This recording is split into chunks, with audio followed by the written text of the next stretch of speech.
Here we are. I'm Muggy. And we know that this core overpenetrated. And so we know that we don't want that. We know that the top of this is like unclear what it is exactly, but it's not the sediment water interface. It's like something.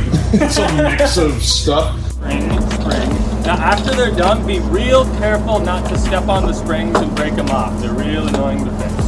Gotcha. Can you open this one for me again? Pull it. Yeah, here, when they're empty, the cool move is this.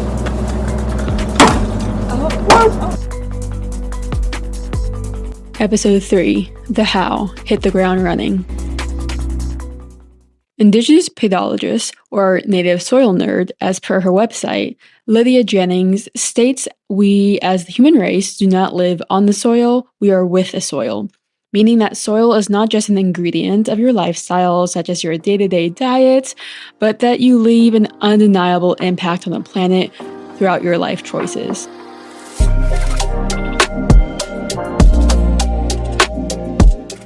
If we were to adopt this holistic mindset early on, it would keep us conscientious of how we are one life in one ecosystem. The same is true on the ship, where resource systems are both shared and sensitive to change. Just to be clear, I'm not saying that you cannot flush a paper towel down the toilet. I'm just saying that after you get done wiping down the toilet with a paper towel, you have to eat it and pass it all the way through your body, and then you may flush it down the toilet. This is Captain John Hamill, and he's delivering a safety briefing to all science and ship crew in the main lab. And his statement is true in principle, but also stands as a reminder to be mindful of community standards for first-time cruisers like myself and many of the science crew. The first mate, Artie, continues the safety briefing by quizzing us about the most common safety hazards on board. Slip, trips, and balls. Doors, number 2, number 1. Let's play that one more time because that was a little fast. Slip, trips, and balls. Doors, number 2, number 1. So if you were to picture it, on the ship, people are falling over each other and doors are slamming closed or slamming into people. We're talking about rough weather, right? But now on a science cruise, it could be that the seas are completely calm and it's actually an exciting specimen that causes trips and falls. A lot of our injuries have come from, granted, admittedly, like biology cruises where some really exciting little crawly is coming up in a net and everybody has to run out on deck to be the first one to see it, and somebody didn't realize that a pallet got moved since they were last out on deck, and now you've got a broken arm. Okay, so don't do that to yourself. At this point in the safety briefing, I'm wondering how our research vessel, the Sikuliak, will fare not if, but when rocky weather hits. So they gave us waypoints, or I'm assuming I wasn't the one who put this route in, already did it. He'll be up in 10 minutes. Contrary to popular belief, or maybe exclusive to the Sikuliak, the bridge was open for visitors to come for its 360 views, binoculars, whale watching, but also to ask questions to whoever was at the helm at the time. And that's where I learned that the Sikuliak is more designed to cut through thick ice in the polar regions rather than optimizing its steadiness in rough seas. But that's just the hardware upgrade of a research vessel.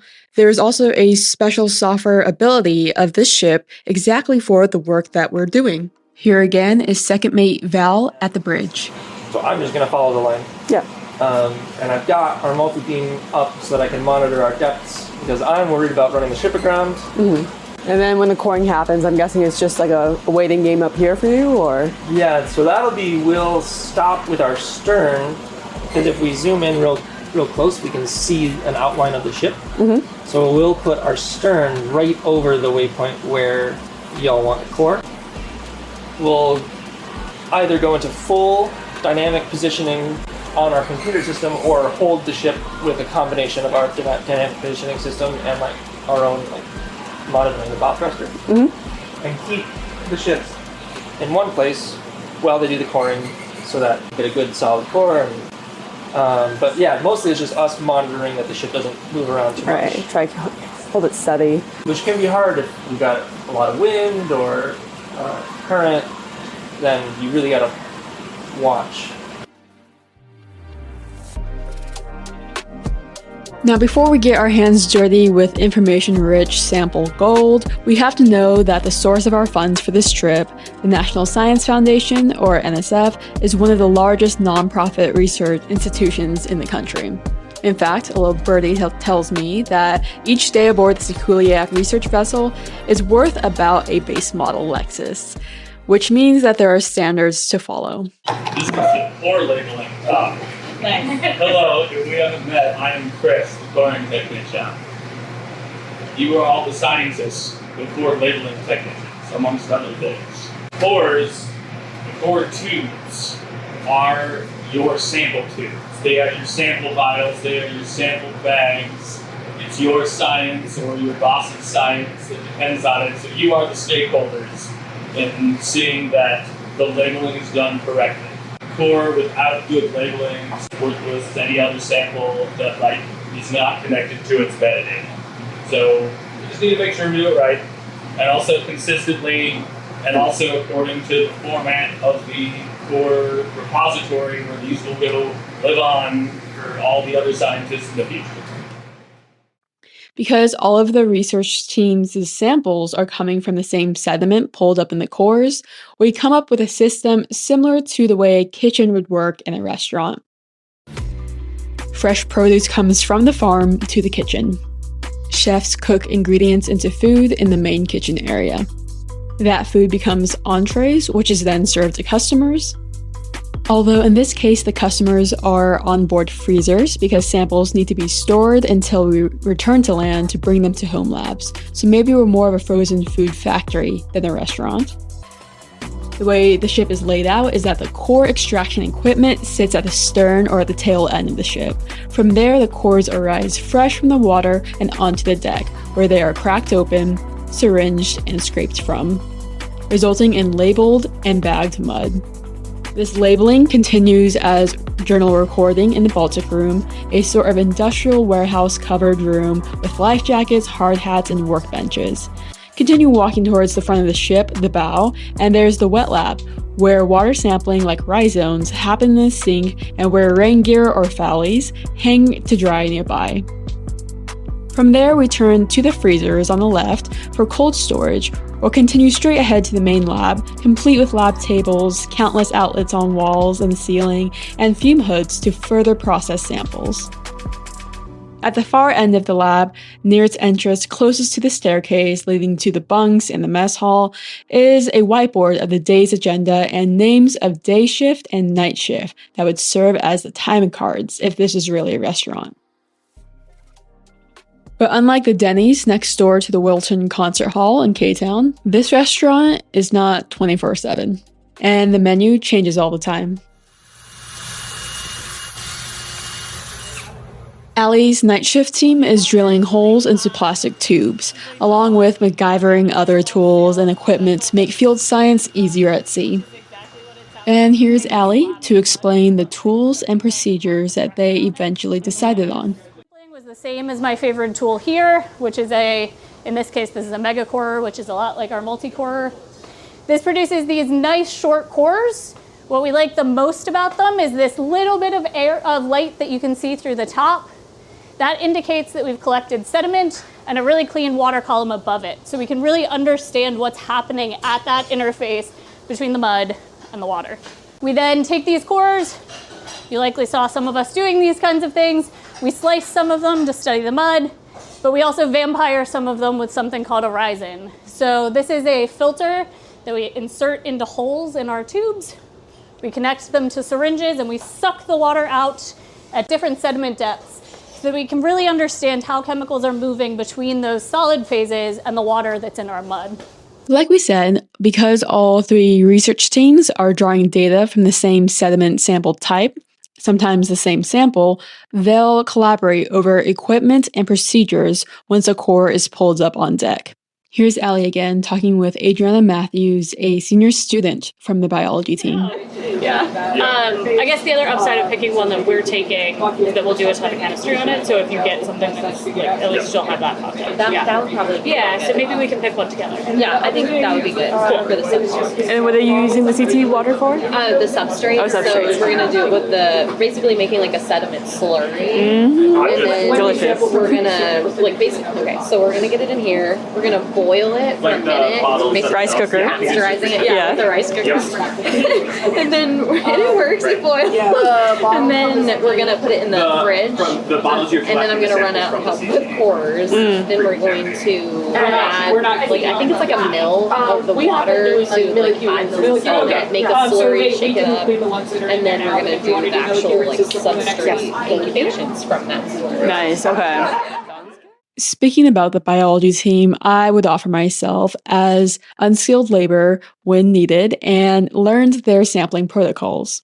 In this example, the cores would arrive in white PVC tubes, about as thick as your arm if you were to reach inside, and the biology team, or any of the science crew for that matter, would slice it open by cross-sectioning with a ratcheted pipe cutter. When the core would crack open, they would go in with a syringe and suction out 10 milliliters.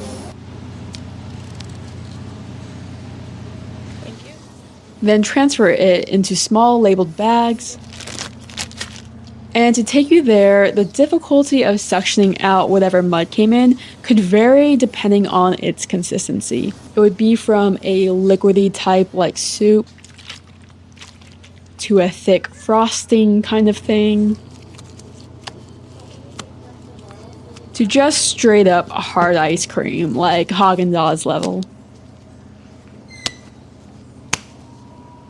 So if you want to try at home, try sampling some soup, frosting, or hard ice cream by sticking a straw in it and closing the open end with your thumb.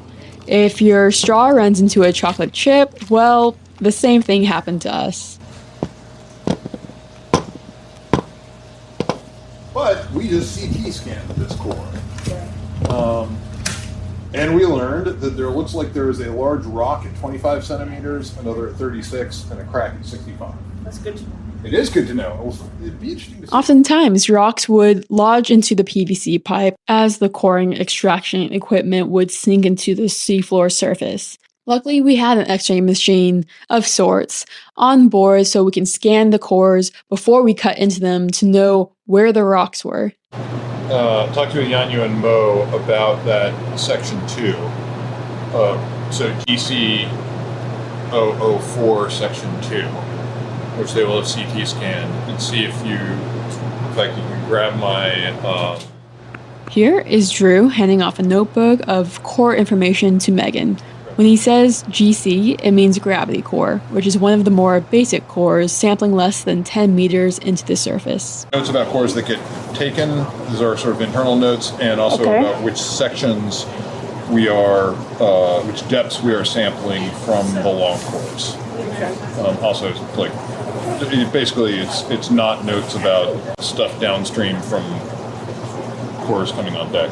But if you can go take notes about what the section 2 and 3 of GC 004, which is the only whole core they've scanned, and so like if there's rocks in there or if there's big voids or whatever, we want to. Megan then heads off to retrieve the CT scanning information for this core, which the science crew had to bring their own scanner on board. What does that look like, you might ask? Is Mo inside a container? Or shipping container? Yeah, it's the MSD van. You need to look in there when you get the chance. Let's get a peek inside. It's sort of the same equipment of an MRI room, where it needs computers, most likely double monitors, a scanner, and a place to hold the thing while it goes through the scanner. The voices you will hear are Tim, Haley, and Tatiana from the geochemistry team at Kent State University. So basically, that's a rock, and you can see there's all of these layers of more like almost, this one's actually matrix supported stuff down here, but again, stratified here. And then that is a massive dense, I don't know, because look, if you look, there's actually like a rock that's going through it, so I don't know if that is just like a really, really dense clay. Oh. It looks like Pillsbury Doughboy. Croissant in a can. The MSD van is where Mo CT scans cores for practical purposes, like not sawing into a rock, but also for her own carbon dating research. Here's another clip inside the MSD van of Mo theorizing about recent field data that we captured. So you see these like recurrent packages again and again, like it's sort of like a gravelly layer and then this really soupy mud top. It looks a lot like what you guys were seeing in Greenland, actually. So like a gravelly layer. You can sort of see it in the CT data, right? So see like those drops in density, how they're sort of coming in packages. It's like there's an event, and the event starts with a lot of rocks, and then it ends with like a fluid mud. Now let's get into a deep dive of how she got to those conclusions. If we are me, we measure radiocarbon. So radiocarbon is an isotope of carbon that is unstable. It's produced in Earth's atmosphere by neutron capture of nitrogen-14. So you end up knocking the nitrogen-14, you lose a proton, capture a neutron, turn it into carbon-14. Carbon-14, once it's produced in the atmosphere, it can go into life just like any other form of carbon. So plants uptake it when they photosynthesize. You and I incorporate it into our bodies when we eat. And when we die and we stop exchanging carbon with the atmosphere, the radiocarbon in our bodies decays away. And it decays away with a half-life of about 5,000 years. So for about 50,000 years after something dies, we can measure the ratio of stable to unstable carbon in its body and tell something about what the world was like or what the age of the material was that the organism was growing in. Back in the MSD van, we chat more about the life of field science, because I should say that those days of recording was one of the worst bad weather streaks. And although the shipping container that we were in had no windows and said, "Do not occupy" in rough seas in stenciled letters, this is exactly what we came here for. See on the bottom there? Mm-hmm. That little 2-motor box in the very bottom. Oh, yeah. So they're small, but they're actually quite strong. They have to be, because think of how heavy these sections are. I bet, yeah. So you could easily break a finger or something if you get in their way. Right, yeah, okay, I see. They're so heavy. I was not expecting the core sections to be this, the diameter to be so big. These are some monster sections, monster cores. When I was younger, I used to sail a lot, and just from hauling core sections around, I was ripped. I had the back and the arms. Because I was just I'm a sailor. Yeah. In the next episode, getting to know our crew, the backstories, and the engine that runs on people power. Stories about searching for the field. I was literally Googling science boat job. Wait, actually? And stories about when the field is just the next step. Whoever joins our lab, you have to be ready to go for a few trips, research trips.